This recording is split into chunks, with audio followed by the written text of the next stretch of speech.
Bienvenue sur Cogirl Coach, le podcast qui vous aide à transformer votre vie avec votre herbivore préféré. Je m'appelle Cécilia et je suis Cogirl et coach mindset pour propriétaires de chevaux et éleveurs bovins. Je vous aide à révéler votre leadership caché et à devenir le partenaire idéal de votre herbivore préféré. Construisez votre éducation sur mesure pour une transformation profonde et durable. Résolvez tous vos problèmes en travaillant sur votre mindset, une approche innovante dans le milieu et découvrez une nouvelle façon de vivre en harmonie avec vos animaux et kiffer votre vie, c'est le plus important. Et n'hésitez pas à laisser un petit commentaire et une note pour soutenir le podcast et bonne écoute. Bonjour à tous, je suis trop contente de vous retrouver pour ce tout nouvel épisode, j'espère que vous allez bien. J'espère que ça y est, vous avez bien entamé 2024 tout en kiffant avec vos animaux. Aujourd'hui, je vais vous parler de la communication interespèce parce que c'est quelque chose que j'ai expérimenté pendant des années et surtout comment ça se manifeste au quotidien et comment est-ce qu'on peut s'en servir pour communiquer clairement avec notre animal. Donc dans un premier temps, je vais vous raconter une petite anecdote qui me fait sourire, mais je vous jure que sur le coup, ça m'a pas fait sourire du tout. Comme vous savez, ou pas d'ailleurs, je suis aussi agent de remplacement des agriculteurs de la Vienne, donc il m'arrive, je suis tout le temps en fait en remplacement ou en aide supplémentaire sur les élevages, donc je fais beaucoup d'élevage laitier, en l'occurrence, mais après je fais tout. Mais là, j'étais en mission dans un élevage chez qui je vais très régulièrement, et en fait, après mes travaux de traite, etc., il y avait un veau qui avait vraiment 2 jours. Hein. Donc c'était un veau croisé, qui était en bonne santé et tout.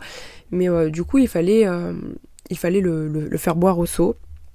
Alors faut savoir que c'est un élevage où, c'est très rare, hein, mais c'est un élevage où les veaux croisés restent sous la mer en fait. Ça permet à ce qu'ils aient accès en fait à la nourriture quand ils le veulent, et en fait ils profitent plus rapidement.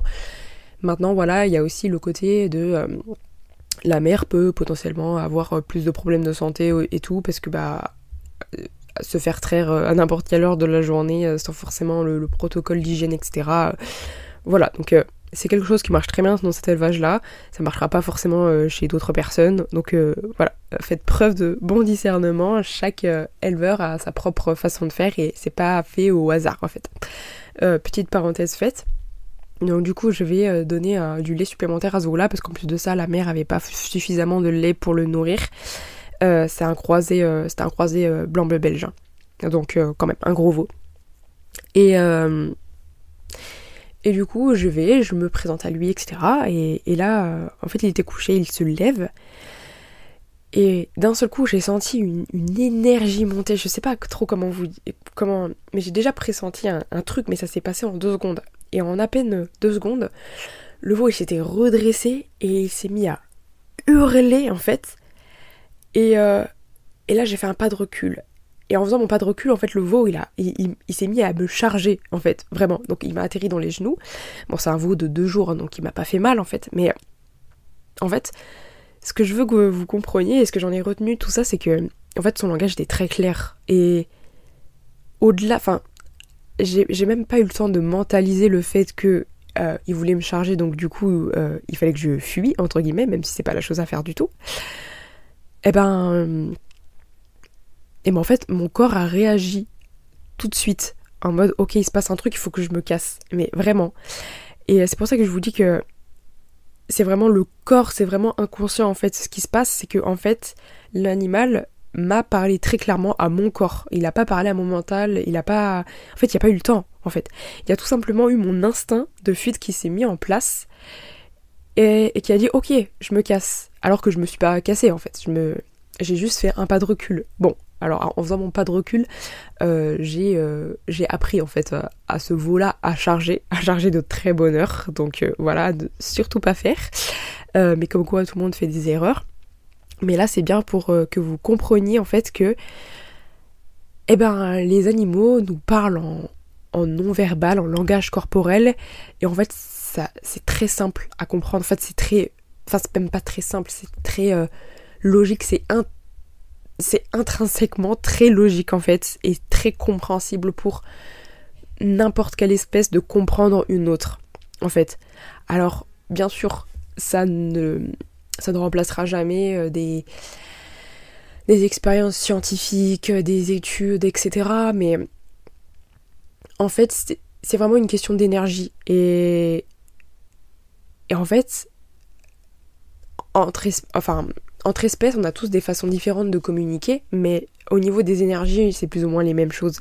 Et en fonction de l'intention qu'on va y mettre, on va y mettre plus ou moins d'énergie ciblée, et ça va faire quelque chose à l'animal. Et c'est pour ça que vous n'avez pas besoin d'insister trop longtemps quand par exemple vous voulez faire bouger les hanches de votre cheval, que vous n'avez pas besoin d'insister très longtemps pour juste déplacer une vache en vous mettant derrière. En fait, c'est l'intention, quand elle est bien mise, il y a cette énergie qui est ciblée et en fait ça devient très clair pour l'animal et même pour nous en fait. Et du coup on va faire un petit point sur le langage non verbal des chevaux et des vaches, parce que bon, faut savoir que les animaux s'expriment globalement par leur corps en fait. Et ici, dans mon univers, on parle surtout des chevaux et des vaches, et des humains, bien sûr, faut pas les oublier. Mais c'est marrant comme on peut voir les petites différences de comportement, de communication, en fait, entre les chevaux et les vaches. Par exemple, on va commencer par les chevaux. Les chevaux, ils vont être beaucoup plus subtils, ils vont donner beaucoup plus de signes précurseurs quand, par exemple, ils veulent bouger un camarade. D'abord, le cheval va s'approcher. Puis, il va mettre son intention, vous savez, il va mettre son intention après avec son nez, il va coucher les oreilles en même temps. Et là, en général, les chevaux n'ont pas besoin de plus de signes pour comprendre qu'il faut dégager, en fait. Si ça marche pas, le cheval va ajouter ensuite la morsure ou un coup de pied, et parfois même un cri, ça arrive. Oui, ça peut arriver. Il y a même des petits signes subtils qui peuvent arriver avant, par exemple, fouillement de la queue, je lève la tête, je pince les naseaux. Voilà, les chevaux mettent beaucoup de signes en fait dans leur corps avant de passer à l'action, à l'action physique violente, plus ou moins violente, hein, bien évidemment, mais avant de passer à l'action physique, les chevaux vont manifester beaucoup de signes, notamment au niveau de la tête. Il y a les yeux aussi qui s'expriment beaucoup avant de passer au coup de pied ou aux morsures. Mais c'est très clair à comprendre pour eux en fait, et c'est aussi très clair à comprendre pour nous, même un novice qui connaît pas forcément le cheval, qui a pas forcément suivi les études scientifiques, etc. Il va comprendre en fait qu'il y a quelque chose qui va pas et qu'il va falloir se pousser. Là, je parle vraiment des chevaux qui n'ont pas subi de traumatisme ou de viol entre guillemets. Quand je dis viol, c'est plutôt c'est pas le bon mot, c'est des chevaux qui ont subi un franchissement dans leurs limites corporelles, dans leurs limites émotionnelles, qui là par exemple ne vont pas manifester autant de signaux précurseurs avant une attaque. Je pense notamment à des chevaux qui sont en rééducation, des chevaux qui sont réformés aussi de course, et pas que en fait, mais vraiment des chevaux qui ont été violés dans leur corps, dans leurs émotions, aussi bien par les humains que par d'autres animaux, hein, par exemple, mais qui juste ne peuvent pas en fait supporter d'autres franchissements de limites et vont réagir de façon extrême. Là, je suis pas du tout là-dessus, parce que là, ça peut être très difficile à détecter. Il faut être tout le temps conscient. Il faut tout le temps être avec le cheval, conscient de tous les mouvements qu'on fait avec le cheval, et ce que cela va provoquer chez lui, pardon. Donc là, voilà, je suis vraiment pas en train de parler de ça. Évidemment que quelqu'un qui ne connaît pas le cheval, il va se faire avoir, il va se faire bouffer, il va se faire... Enfin, ça va être juste horrible, donc non, ne faites pas ça avec un cheval qui est en rééducation, qui a eu des soucis, c'est un cheval maltraité, etc. Mais sur un cheval qui est complètement sain d'esprit, n'importe qui en fait peut voir que non, là ça me plaît pas en fait ce que tu me fais. On va parler des vaches. Les vaches, ce sont des animaux qui qui sont extraordinaires, mais qui aiment vraiment le contact physique fort. Là pour le coup, il va pas y avoir beaucoup de signes précurseurs, mis à part que une vache qui veut pousser un congénère va marcher un peu plus vite, la tête vers le bas aussi, ça peut arriver. Ah, le mot que je cherchais pour les chevaux, c'est abusé. Les chevaux qui ont été abusés dans leurs limites corporelles et émotionnelles. Voilà, c'est ça le bon mot, putain, que je cherchais. Bref, donc les vaches vont avoir très peu de signes précurseurs, juste elles vont avancer droit et elles vont tout de suite bouler. Voilà, elles vont tout de suite mettre de la pression physique, corporelle, souvent assez violente, mais elles peuvent aussi très bien faire sans violence, hein. C'est pas non plus des bourreaux, mais voilà. Les vaches sont tout de suite plus dans le contact et le contact fort, mais que ce soit pour bousculer, pour dire non je prends ma place, ou que ce soit tout simplement pour exprimer de l'affection. Hein, ce sont les animaux qui adorent le contact fort avec les autres, avec leurs camarades, pour exprimer leur comportement de satisfaction et pour exprimer en fait les liens qu'elles ont entre elles.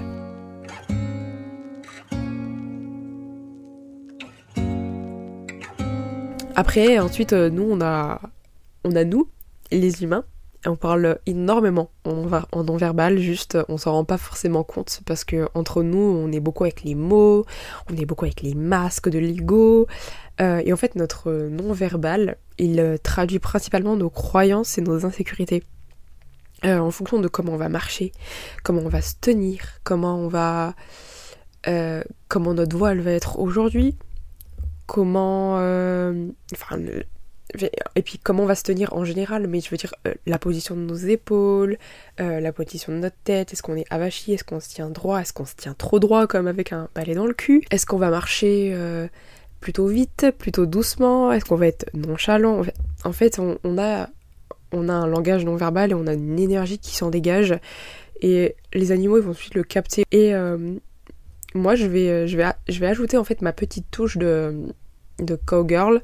Est-ce que je peux dire ça comme ça? Oui. Parce que en fait moi je travaille avec les deux espèces, avec les chevaux et les vaches, et je travaille même avec les deux espèces ensemble. Donc en fait au final on est 3 espèces à communiquer, par exemple sur des travaux à la ferme de base du style on va faire les prophylaxies des vaches. Prophylaxie, pour ceux qui ne savent pas, c'est tout simplement on va les faire passer dans un couloir de contention, puis on va faire tout ce qui est dépistage, donc prise de sang, et aussi vaccin pour tout ce qui est maladie virale. Bref, c'était la parenthèse, mais en fait, quand on fait du travail du bétail à cheval, on est 3 espèces à communiquer ensemble. Bon, on a 2 espèces qui coopèrent ensemble, donc le cheval et l'humain, en tant que collègues de travail, pour manipuler des vaches. Voilà. Mais les vaches, elles communiquent tout aussi bien avec nous. Elles nous envoient aussi des messages.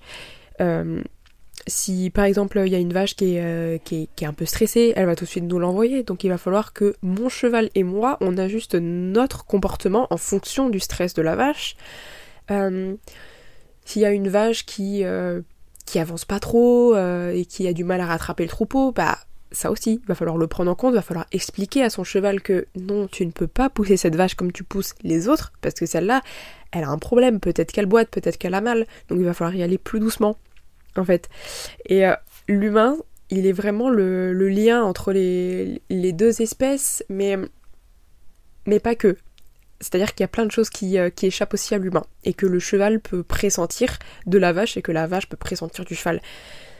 Parce que ce sont des animaux qui sont très dans l'énergie yin, j'en reparlerai, mais qui sont très dans l'instant présent, très dans l'intuition, et nous, les humains, on est, surtout quand on travaille le bétail à cheval, on n'est pas trop dans notre yin, quoi, on n'est pas trop dans notre intuition, on est plus dans, ok, il faut que je pousse les vaches dans tel sens, parce qu'il faut les faire rentrer dans tel sens dans le couloir, donc je suis très dans le programme, dans l'anticipation, donc très énergie yang, en fait, très dans l'action, et c'est complètement normal, en fait, il faut un chef d'orchestre. Et le chef d'orchestre, c'est nous, l'humain, et on est dans notre énergie yang à ce moment-là, pendant le travail du bétail. Mais c'est hyper intéressant, en fait, de voir toutes les communications qui peuvent se mettre en place, et par, du coup, nous, le chef d'orchestre, les autres humains qui sont là, parce qu'en général, quand on travaille le bétail à cheval, on n'est pas tout seul, il y a d'autres humains, il y a d'autres chevaux, il y a aussi des humains à pied qui sont là, je pense aux vétérinaires, aux aides, aux salariés, etc. Donc en fait c'est vraiment intéressant de voir à quel point tout le monde communique sans s'en rendre compte en fait finalement. Enfin les animaux s'en rendent compte entre eux je pense. Mais nous les humains on est complètement dans notre truc et on oublie juste ça nous échappe en fait tout ça. Et en fait c'est vraiment ouf. Enfin là c'est ma petite pause gratitude et ma petite pause observation du vivant. C'est vraiment ouf à quel point des espèces qui sont complètement opposées à la nôtre, on arrive à communiquer très clairement avec. Alors il y a toujours des petites des petits couacs, etc. Mais déjà sans rentrer dans le travail du bétail, etc. Vous avez tous, si vous m'écoutez, vous avez un cheval ou vous avez des vaches. Rendez-vous compte ce que vous êtes capable de faire, de communiquer à vos animaux, alors que c'est des espèces qui sont complètement opposées à la vôtre en fait. Enfin, ça n'a rien à voir. Ce sont des herbivores qui n'ont pas la même morphologie que nous, qui n'ont pas la même façon de se déplacer, qui n'ont pas la même façon de voir la vie. Et en fait, déjà ça, c'est fou. Ça, c'est juste incroyable. Et c'est pour ça que je dis que la communication interespèce, faut vraiment en prendre compte, en prendre conscience aussi, parce que juste elle orchestre tout ce qu'on va vivre avec nos animaux. En fait, on va constamment communiquer des énergies, communiquer des mouvements, communiquer des paroles, oui, très peu, franchement.